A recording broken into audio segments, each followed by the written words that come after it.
Assalamualaikum warahmatullahi wabarakatuh. Waalaikumsalam.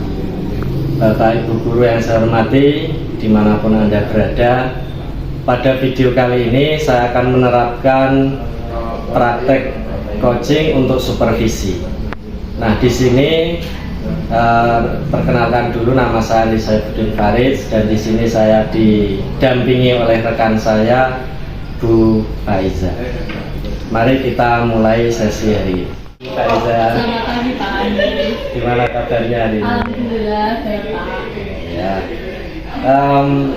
Sebelumnya saya ingin mengucapkan terima kasih kepada Bu Faiza sudah mau meluangkan waktunya dengan saya di sini. Jadi gini Bu, di sini nanti saya akan mempraktekkan supervisi. Nanti istilahnya tidak untuk menilai atau mengevaluasi Bu Faiza. Jadi kita di sini nanti ngobrol-ngobrol santai lah. Jadi kita bahas-bahas, sharing, saling berbagi tentang mengajar, tentang pembelajaran yang akan dilakukan oleh Bu Faiza. Oh iya Pak, saya sangat senang sekali dengan kegiatan ini dan saya juga merasa senang dilibatkan dengan kegiatan ini. Jadi gini Bu, nanti kegiatan yang akan kita laksanakan dalam supervisi ini ada 3 tahap.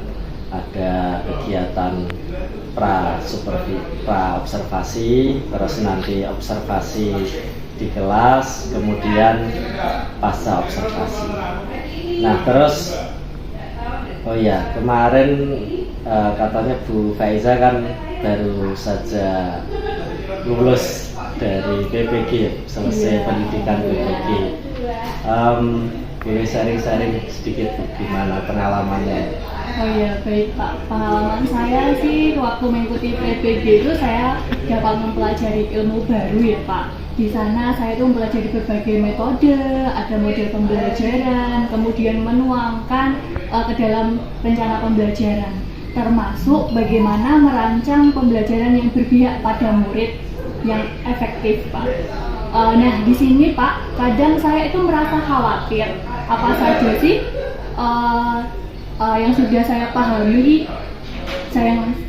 yang sudah saya pahami dengan yang saya terapkan di kelas, apakah sudah berjalan sesuai rencana atau belum? Ya, jadi betul Bu. Memang namanya kita melaksanakan pembelajaran itu kadang-kadang ya membutuhkan orang lain untuk melihat bagaimana proses pembelajaran yang sudah kita lakukan. Anggaplah seperti cermin. Jadi kalau kita sedang mengajar, ingin tahu apakah kita itu sudah sesuai dengan yang direncanakan, memang butuh bantuan orang lain untuk memberi masukan gitu, supaya kita menerapkan itu sudah pas ataukah belum. Nah,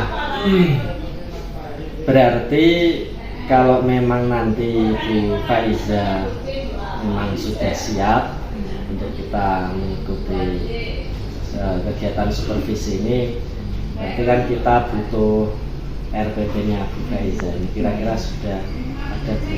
Oh iya, ini sudah saya siapkan RPP Pak. Ini juga saya sudah print. Apakah kita bisa memakai RPP ini saja ya Pak untuk minggu depan? Oh iya, ini berarti untuk pembelajaran minggu depan ya Bu? Iya, ini materinya tentang cerita fantasi Pak. Saya ingin sekali setelah mempelajari materi ini, anak-anak bisa mengetahui unsur-unsur cerita fantasi. Mungkin kalau kita memang pakai RPP ini untuk kegiatan supervisi nanti, bisa diceritakan Bu ini bagaimana rencana yang diterapkan di dalam RPP. Oh iya, Di RPP itu saya menerapkan model pembelajaran problem based learning dan dengan metode yang beragam dengan pendekatan saintifik, karena saya ingin melihat hal ini akan membuat anak mengalami proses pembelajaran yang konkret. Dan saya sebenarnya juga menggunakan pendekatan TPECK atau TPEC, karena saya pikir pembelajaran anak generasi Z ini sekarang itu guru perlu menerapkan teknologi. Kalau begitu, tolong Bu Faiza bisa ceritakan nanti kegiatan pembelajaran yang dilakukan di kelas seperti apa, dan kira-kira itu Bu Faiza inginnya yang diharapkan dari kegiatan tersebut itu siswa mencapai apa, atau mungkin harapan dari Bu Faiza, kompetensi dari siswanya atau diri Bu Faiza sendiri. Oh ya, baik Pak. Pertama-tama saya akan melaksanakan orientasi terlebih dahulu, yaitu berdoa bersama, presensi kehadiran siswa agar mereka itu memiliki sikap religius serta disiplin bagi siswa. Bagi saya, absensi tidak sekedar meningkatkan kesadaran anak dalam disiplin, tapi juga meningkatkan kedekatan pribadi saya dengan siswa. Terus yang kedua, yaitu persepsi. Saya menyampaikan tujuan pembelajaran, kemudian spoiler materi yang akan dipelajari menggunakan video dan tanya jawab. Tujuannya adalah untuk menumpuk komunikasi, Pak, agar murid itu lebih memanfaatkan teknologi dalam pembelajaran, atau tadi yaitu ya Pak, pendekatan TPECK itu. TPEC? Iya. Kalau untuk kegiatan intinya itu seperti apa? Oh, untuk kegiatan inti itu saya akan meminta mereka mendalami materi terlebih dahulu melalui aplikasi Word itu ada permainan gamenya seperti itu Pak. Kemudian kita tanya jawab. Kalau dirasa sudah cukup, baru saya meminta mereka berdiskusi kelompok tentang materi teks cerita fantasi. Hasilnya akan dituangkan di kertas buffalo atau kertas yang besar itu Pak, yang warna-warni itu, ya Manila, supaya menarik siswa untuk pembelajaran. Terus kemudian ditempel di dinding. Setelah itu para murid menilai pekerjaan temannya dengan berputar itu mengelilingi kelas itu Pak. Setelah kegiatan penutup atau yang terakhir itu kita menyimpulkan materi dan refleksi bersama anak-anak. Kira-kira seperti itu. Kemudian kalau saya amati yang Ibu ceritakan tadi itu yang sudah Ibu jabarkan dalam kegiatan dalam RPP itu saya kira sudah bagus sekali. Dan kalau saya menilai rencana ini bisa dikatakan sudah sesuai dengan kurikulum Merdeka, yaitu berpihak pada murid,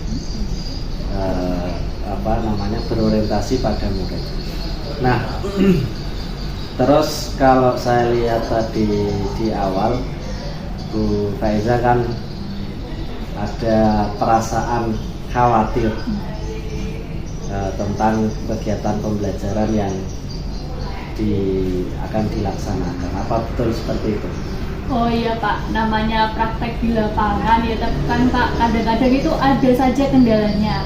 Misal ada beberapa anak yang cenderung pasif dan bahkan kurang memperhatikan, sehingga jam mengajar saya kadang-kadang tidak cukup untuk menangani kendala tersebut. Bagaimana ya Pak caranya biar mereka siap menerima pelajaran?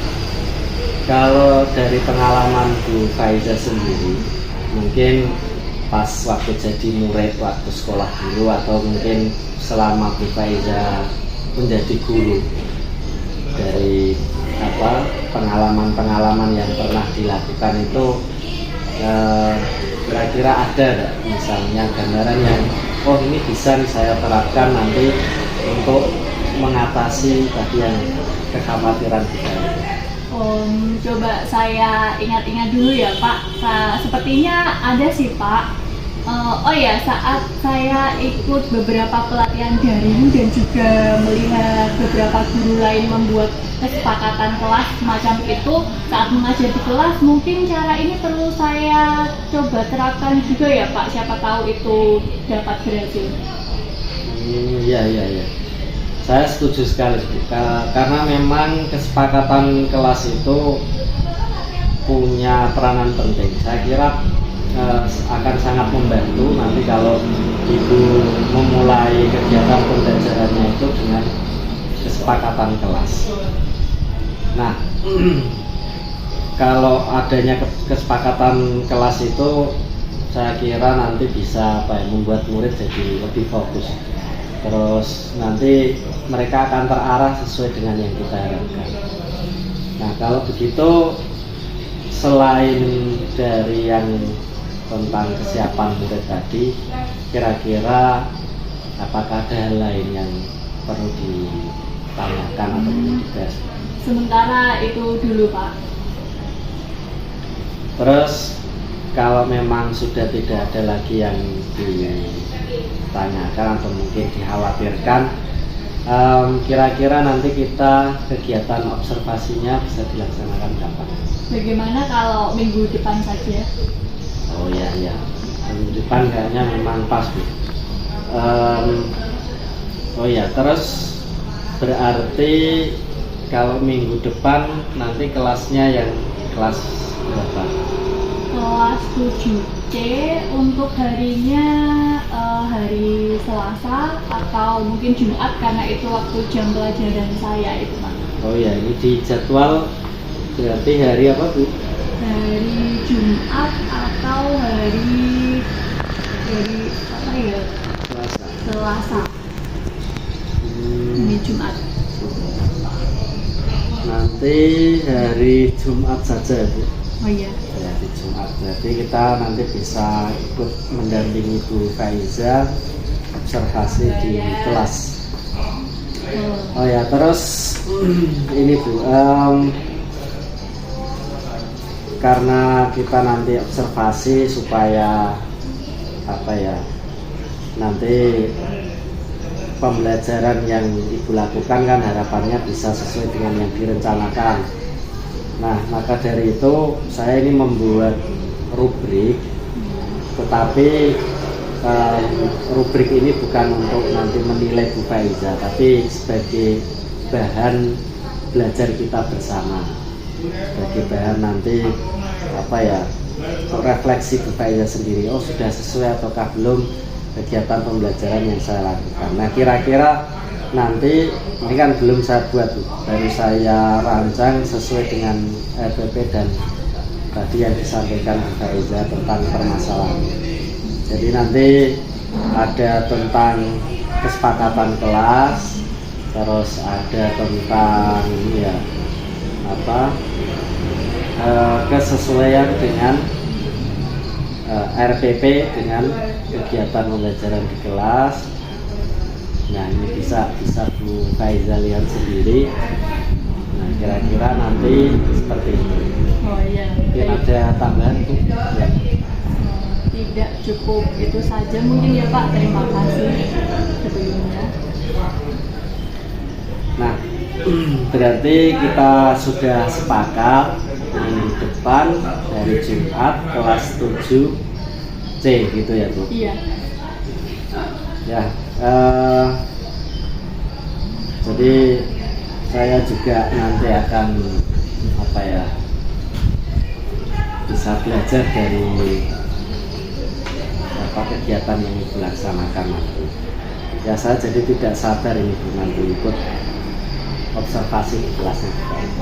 Iya Pak, semoga saat observasi nanti kegiatannya mudah-mudahan bisa berhasil dengan lancar, seperti itu ya Pak. Ya, amin, semoga bisa sukses lah.